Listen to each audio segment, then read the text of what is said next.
सबको मेरे channel my special story में स्वागत करती हूँ। आप सबको होली का बहुत बहुत शुभकामनाएं। Have a colourful and safe Holi to all of you. तो इस रंग बिरंगी होली के ओकेजन में आप सबके साथ मैं शेयर करने वाली हूँ सबसे पुरानी एक स्वीट डिश, जो कि भारत के हर एक घर में कोई ना कोई ओकेजन में तो जरूर बनता है। वो है मालपुआ। और मालपुआ के साथ अगर ठंडी ठंडी राबड़ी खाने को मिल जाए तो उसका क्या कहना, वो तो सोने पे सुहागा जैसा हो जाएगा। तो आज मैं आपके साथ शेयर करने वाली हूँ राबड़ी मालपुआ और उसके साथ लच्छेदार राबड़ी। तो ये दोनों का कॉम्बिनेशन बहुत ही अल्टीमेट होता है। अगर आपको आज की राबड़ी मालपुआ एंड लच्छेदार राबड़ी की रेसिपी अच्छी लगेगी तो अपने फ्रेंड्स एंड फैमिली के साथ जरूर शेयर कीजिएगा। अगर मेरे चैनल में नए हैं तो सब्सक्राइब करना मत भूलिएगा। और हाँ, मेरे वीडियो को प्लीज लाइक जरूर करिएगा। तो राबड़ी के लिए दूध को गर्म करने से पहले कढ़ाई में मैं लूंगी थोड़ा सा पानी, ताकि दूध हमारा नीचे से ना लगे। तो आज मैं 2 लीटर दूध का राबड़ी बनाऊंगी।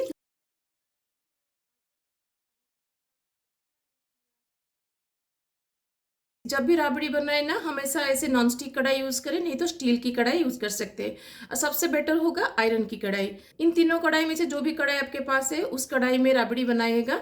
कभी भी एल्युमिनियम कढ़ाई में राबड़ी मत बनाइएगा। क्यों नहीं बनाते हैं, अगर आपको पता है तो मुझे कमेंट में जरूर बताइएगा। जिसकी आंसर ठीक होगी मैं उनका नाम मेरे अगले वीडियो में अनाउंस करूंगी। अब हम दूध को हाई फ्लेम पर बैठाएंगे जब तक इसमें बॉयल नहीं आ जाता। तो दूध में अभी बॉयल आ गया है। अब हम गैस के फ्लेम को लो टू मीडियम रख देंगे और लो टू मीडियम फ्लेम पर 2/3 रिड्यूस होने तक मिल्क को बॉईल करेंगे। बीच बीच में दूध को चलाते रहिएगा ताकि दूध हमारा नीचे ना लगे। लो फ्लेम पर जब तक दूध हमारा रिड्यूस हो रहा है, चलिए इसमें डालने के लिए हम खोआ को रेडी करते हैं। राबड़ी में हम मावा या फिर जिसे हम खोया भी बोलते हैं उसको डालेंगे। तो मैंने यहाँ पे 200 ग्राम खोया लिया है। तो इस खोया को मैं ग्रेड कर लूंगी ताकि ये मिल्क में जल्दी मिक्स हो जाए। हाँ, अगर आपके पास खोआ नहीं है आप खोए की जगह कोई भी मिल्क पाउडर यूज कर सकते हैं। थोड़े से दूध में मिल्क पाउडर मिक्स कर लीजिएगा पहले, फिर उसके बाद उसको बाकी के दूध में मिक्स करिएगा। तो देखिए खोआ अब हमारा रेडी है। मालपुआ के लिए जब तक राबड़ी बन रहा है, चलिए हम मालपुआ के साथ खाने के लिए राबड़ी बना लेते हैं।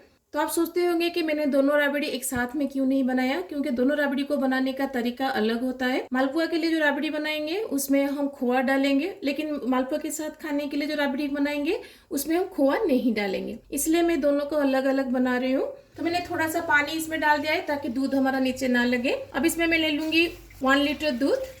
ये मैंने यहाँ पे 1 लीटर फुल क्रीम दूध लिया है।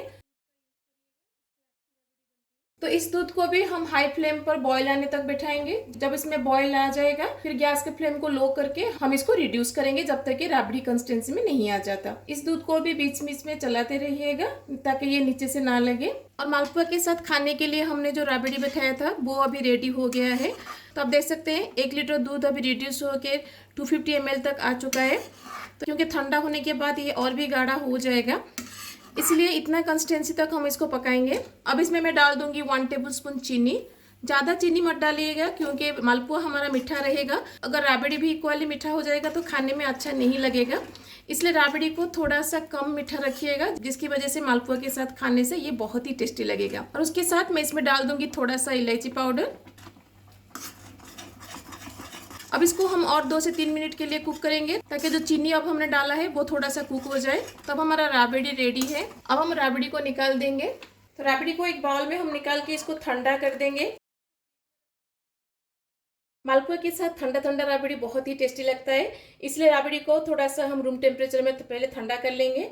जब ये रूम टेम्परेचर में आ जाएगा फिर उसके बाद हम इसको फ्रीज में रख देंगे। जब हमारा मालपुआ रेडी हो जाएगा फिर उसके बाद हम इसको ठंडा ठंडा सर्व करेंगे।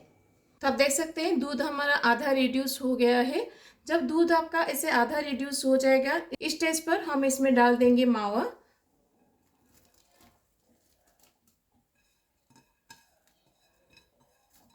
और मावा को दूध में हम अच्छे से मिक्स कर देंगे। और गैस के फ्लेम को लो ही रखिएगा, हाई मत करिएगा।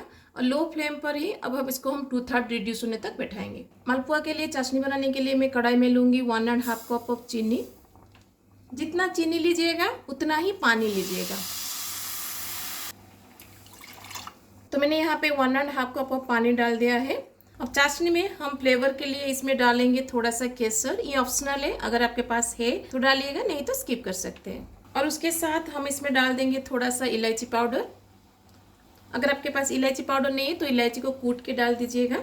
अब चाशनी को हम तब तक बॉईल करेंगे जब तक इसमें एक तार नहीं आ जाता। चाशनी को ज़्यादा टाइम के लिए हमें नहीं पकाना है, बस एक तार आने तक हम इसे पकाएंगे। तो देखिए अभी एक तार बन रहा है ना। तो ऐसे ही एक तार बनने तक चाशनी को कुक करिएगा। अब हम गैस को बंद कर देंगे। तो मालपुआ के लिए जो राबड़ी हमने बिठाया था वो अभी कम्प्लीटली रिड्यूस हो गया है और कंसिस्टेंसी भी आप देख सकते हैं कितना थिक हो गया है। इसे ज्यादा थिक हम नहीं करेंगे। तब मैं गैस को बंद कर दूंगी और इसको हम गैस के ऊपर से निकाल देंगे। अब राबड़ी में हम डाल देंगे चीनी।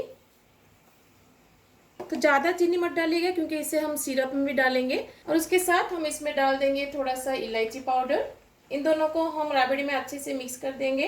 अब इसमें हम मैदा को ऐड करेंगे। तो आज मैं 1 कप मैदा का मालपुआ बनाऊंगी, इसलिए जो भी मेजरमेंट मैंने आपको अब तक दिखाया है वो 1 कप मैदा के लिए ही दिखाया है। आप जितना मैदा का मालपुआ बनाएंगे उसके हिसाब से आप सारे इंग्रेडिएंट को कम या ज़्यादा करिएगा। अब हम मैदा को राबड़ी में मिक्स करेंगे, लेकिन सारे मैदा को एट ए टाइम मिक्स नहीं करेंगे। इसे हम ग्रेजुअली मिक्स करते हुए इसे ऐड करेंगे, नहीं तो इसमें लम्स आ जाएगा।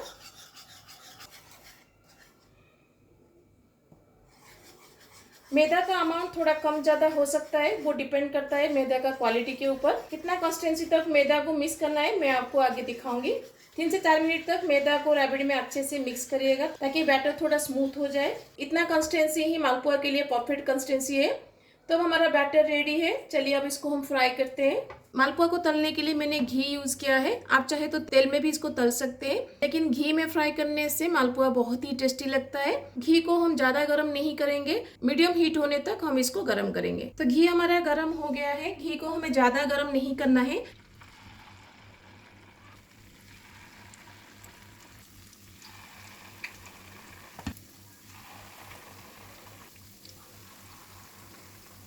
आप देख सकते हैं मालपुआ कितना अच्छे से फूल रहा है और ऊपर आकर फ्लोट हो रहा है। इसका मतलब है मालपुआ का बैटर हमारा परफेक्टली बना है। जितना ये फूलेगा ना अंदर से उतना ही सॉफ्ट बनेगा। तो मालपुआ को हमें डीप फ्राई नहीं करना है, ऐसे ही गोल्डन ब्राउन होने तक आप इसको फ्राई करिएगा। अब हम इसको निकाल देंगे। 2 कच्ची की मदद से इसको इसे प्रेस करिएगा ताकि इसके अंदर जो भी एक्सेस घी होगा वो निकल जाएगा।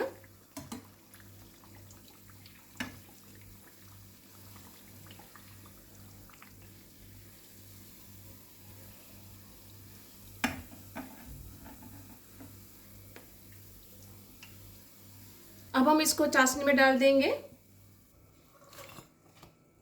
चाशनी में हमें इसे ज़्यादा टाइम के लिए डीप नहीं करना है, बस 2 से 3 मिनट के लिए हम इसे डीप करेंगे, नहीं तो ज़्यादा मीठा हो जाएगा तो अच्छा नहीं लगेगा। बस 2 से 3 मिनट के लिए चाशनी के अंदर इसको डीप करिएगा। मालपुआ को चाशनी में डालते हुए 2 से 3 मिनट हो गया है। अब इसके अंदर से हम मालपुआ को निकाल देंगे।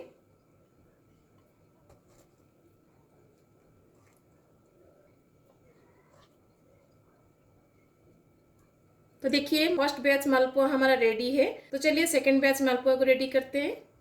सेकंड बैच मालपुआ बनाते टाइम अगर घी आपका ज़्यादा गर्म हो गया है तो गैस को थोड़ा बंद कर लीजिएगा। जब घी का टेम्परेचर थोड़ा सा कम हो जाएगा फिर उसके बाद गैस को ऑन करिएगा। और मालपुआ का साइज आप अपने पसंद के हिसाब से छोटा या बड़ा कर सकते हैं।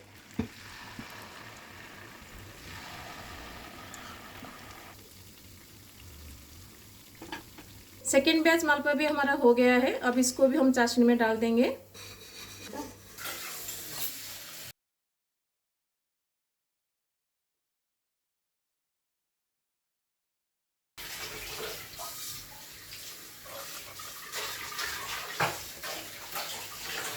तो देखिए मालपुआ अब हमारा रेडी है। सारे मालपुआ कितना अच्छे से बना है आप देख सकते हैं। एक मालपुआ को मैं तोड़ के दिखाती हूँ। अंदर का टेक्सचर देखिए, देखिए अंदर से कितना ये जालीदार बना है और कितना सॉफ्ट ये बना है। टेक्सचर वाइज ये मेल्ट इन माउथ है, मुंह में डालते ही ये घुल जाएगा। इतना सॉफ्ट एंड टेस्टी ये बनता है। खाली मालपुआ आप खा सकते हैं। खाली मालपुआ अपने आप में बहुत टेस्टी लगता है, लेकिन ठंडे ठंडे राबड़ी के साथ इसका कॉम्बिनेशन अल्टीमेट है। तो एक बार घर में जरूर ट्राई कीजिएगा। तो सुंदर दिखने के लिए मैंने इसके ऊपर थोड़ा सा पिस्ता डाला है। तो होली के ओकेजन में जब घर पर गेस्ट आते हैं तो उनको अगर आप इस तरह से सर्व करेंगे तो सबको बहुत पसंद आएगा।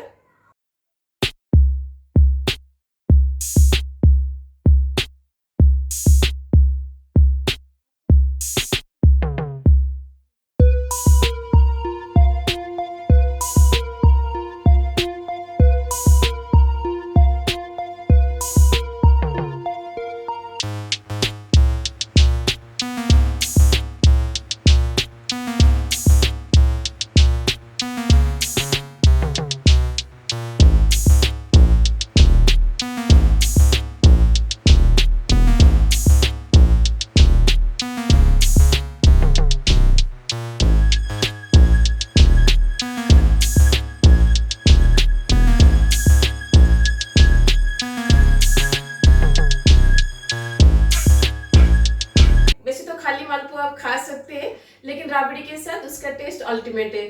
तो आप इसको घर में एक बार जरूर ट्राई कीजिएगा, देखिएगा सबको बहुत पसंद आएगा। अगर आपको आज की राबड़ी मालपुआ राबड़ी की रेसिपी अच्छी लगी तो अपने फ्रेंड्स एंड फैमिली के साथ जरूर शेयर कीजिएगा। अगर मेरे चैनल में नए हैं तो सब्सक्राइब करना मत भूलिएगा और मेरे वीडियो को याद करके लाइक जरूर कर लीजिएगा। तो मिलते हैं और रेसिपी के साथ। Till then bye bye, see you, have a good day.